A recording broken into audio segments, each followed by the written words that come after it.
Cotto getting a little bit better. There's a lot of catching right now. Cotto's slightly outboxing in the first round.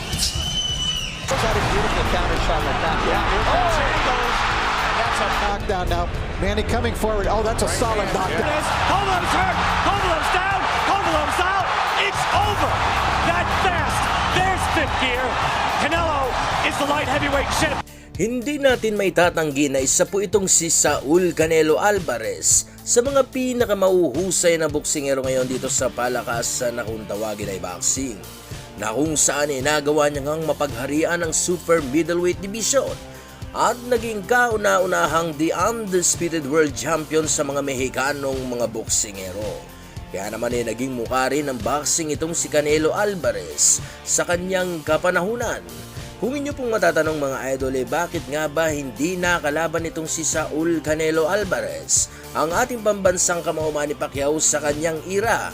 Ito po dahil sa super welterweight division po kasi si Canelo Alvarez lumalaban. Kaya naman hindi po nakasalubong ni Pacquiao sa kanyang pinagdaanan ang isang Canelo Alvarez. Pero alam niyo po ba mga idol, noong taong 2015 ay may nakalaban din po itong si Alvarez na isa sa mga nakalaban din po noon itong si Manny Pacquiao. At ito na nga po ay ang Puerto Rican boxer na si Miguel Angel Cotto, na kung saan nasubukan ng husto itong si Canelo Alvarez. Ang laban din po na ito mga idol ay palipas na sa prime itong si Miguel Cotto.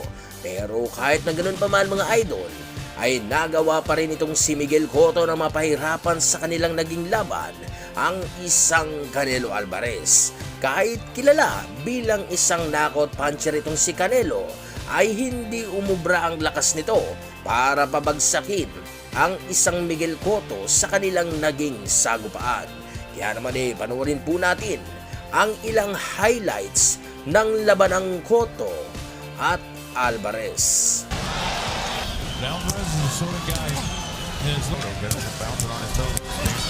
Cotto is going to jab his way in there, getting outside.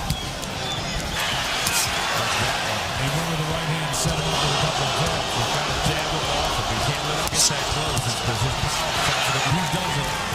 You can expect. Keeping his distance perfect and sits in. Rolling, he knows Canelo's way is coming. 75 gold on his feet as he's going after him.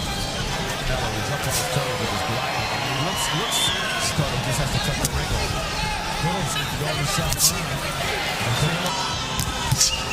Canelo's counting. Yeah, the way he fights.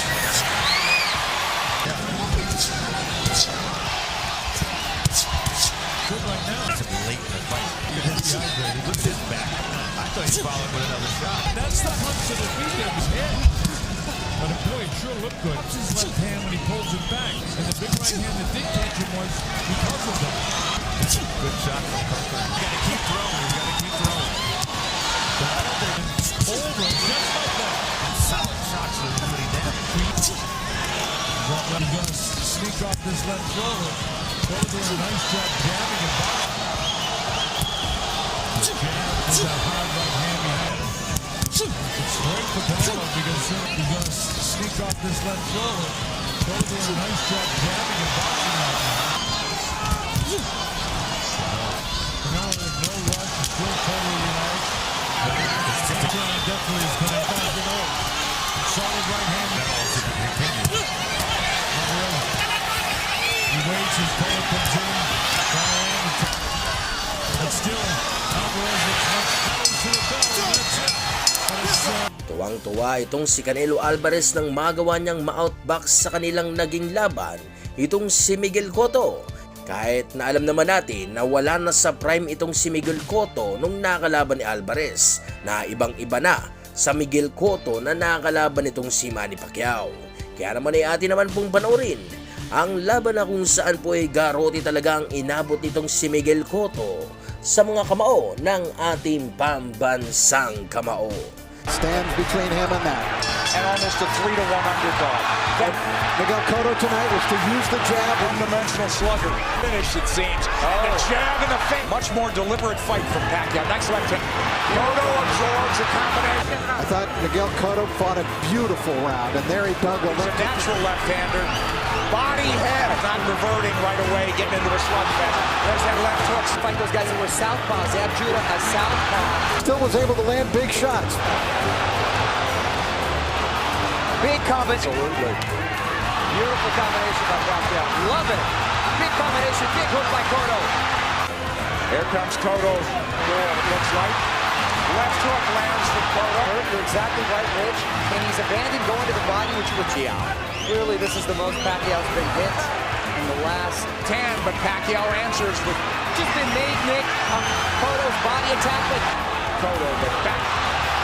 oh, this is going to be a good fight.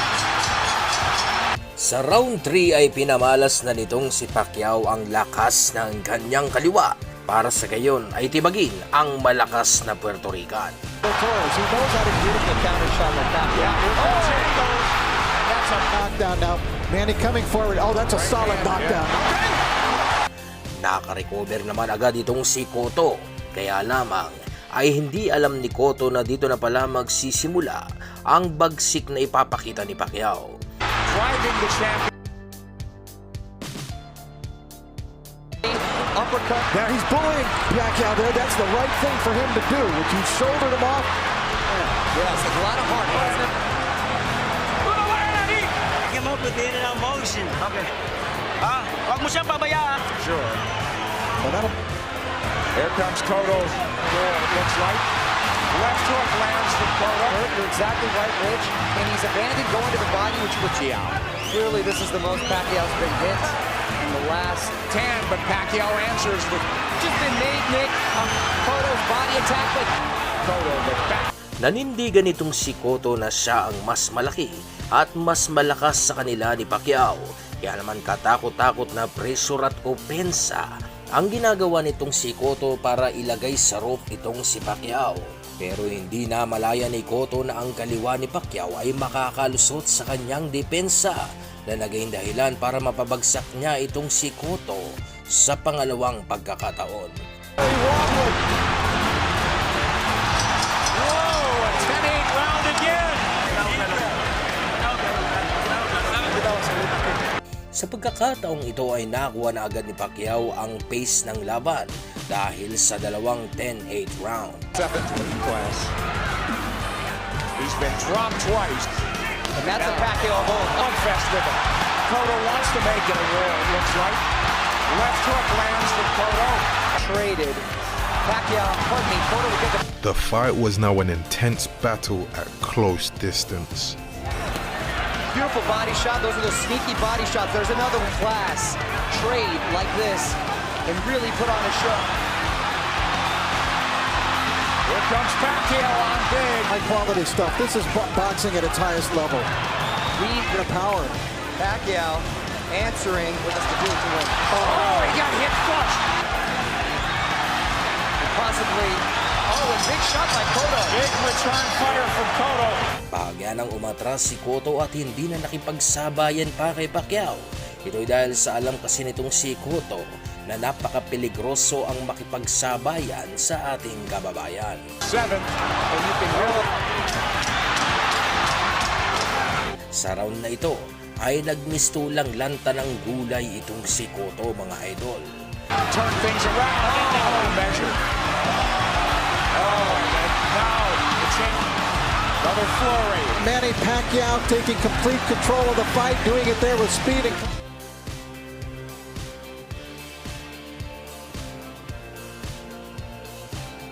they're going to stop it in the corner, I think. In other words, try to finish the fight on your feet. When they got into the ring, they were waving it off. Let's hope pride doesn't get in the way of good judgment because With a flurry of the punch that ends it. And I The entire fight. There he goes when he wants. Stinging combinations and elevators. And also the round knockout for Pacquiao. era. Manny Pacquiao stands tall. He is one of the all-time greats. Sa laban na ito ay pinatunayan lamang ni Pacquiao na hindi ang pagiging isang underdog ang magiging basihan para siya ay manalo sa laban. Sumabog ang ingay sa arena dahil sa inaasahan na matatalo sa laban ay yun pala talaga ang mananalo sa laban. Maraming mga boxing fans ang lubos na humanga kay Pacquiao mga idol dahil sa kanya lang naman po kasing inakyat ang mas malaki at kinikilalang elite fighter dito sa welterweight division na isa ring kampiyon at may hawak ng WBO welterweight world title belt na si Miguel Cotto. Yan naman yan sa tingin nyo mga idol. Magagawa kayang manalo nitong si Saul Canelo Alvarez kung nagkaharap rin sila noon ng ating pambansang kamao Manny Pacquiao? Comment nyo na po yan sa ating comment section mga idol para sa gayon ay atin yang mapag-usapan.